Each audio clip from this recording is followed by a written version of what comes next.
Big பாஸோட முதல் நாளே வந்து பார்த்தோம்னா திவாகருக்கும் கெமிக்கும் பயங்கரமான ஒரு கிளாஷ் வந்து உருவாகிருக்கு. அதை பற்றி தான் இந்த வீடியோவில் நம்ம பார்க்க போகிறோம். ஸோ பிக் பாஸோட முதல் நாள் எல்லா போட்டியாளர்களுமே தூங்கி எந்திரிச்சதுமே எல்லாருமே வந்து லிவிங் ரூம் பக்கம் வந்தாங்க. ஸோ அப்போ வந்து பார்த்தோம்னா வந்து பயங்கரமாக கொரட்டை விட்டதுனால தூங்கவே முடியலன்ட்டு இவங்கெல்லாம் என்ன சொல்கிறாங்க அப்படிங்கிற மாதிரி திவாகர் சொன்னார். ஸோ அப்போ வந்து உள்ளே வந்த பிரவீன் என்ன சொல்கிறாருன்னா, முதல்ல நீங்கள் தான் கொரட்டை விட்டீங்க, நீங்கள் கொரட்டை விட்டதுனால யாராலையுமே சரியாக தூங்க முடியல அப்படிங்கிற மாதிரி பிரவீன் வந்து சொல்கிறாரு. பட் பிரவீனுமே வந்து கொரட்டை விட்றதா வந்து திவாகர் வந்து சொல்கிறாரு. ஸோ கொரோட்டாங்கிறது வந்து எல்லாருக்குமே வரக்கூடியது தான். அது வந்து ரொம்பவே காமனான விஷயம். அதை வந்து பெருசுப்படுத்துகிற மாதிரி தூங்கிட்டு இருந்தவனை எழுப்பி நவுந்து படுங்க, தள்ளி படுங்க அப்படிங்கிற மாதிரி சொல்கிறதெல்லாம் டூ மச் அப்படிங்கிற மாதிரி திவாகர் சொல்கிறாரு.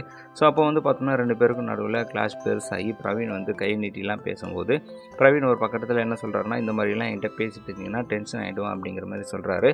ஸோ அப்போ வந்து பார்த்தோம்னா வந்து பிரவீனுக்கு சப்போர்ட் பண்ணுற மாதிரி கெமி வந்து உள்ளே வராங்க. எப்போனா முதல்ல யார் கொரட்டை விட்டது, திவாகரா பிரவீனா அப்படிங்கிற மாதிரி வந்து பிரவீன் வந்து கெமி கிட்டே கேட்குறாங்க.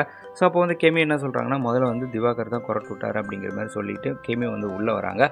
அப்போ வந்து திவாகர் என்ன சொல்கிறாருன்னா, கெமி நீ உள்ளே வராத, நீ சும்மா இருமா அப்படிங்கிற மாதிரி சொல்கிறாரு. ஸோ இது வந்து கெமியை வந்து பயங்கரமாக ட்ரிகர் பண்ணிடுது.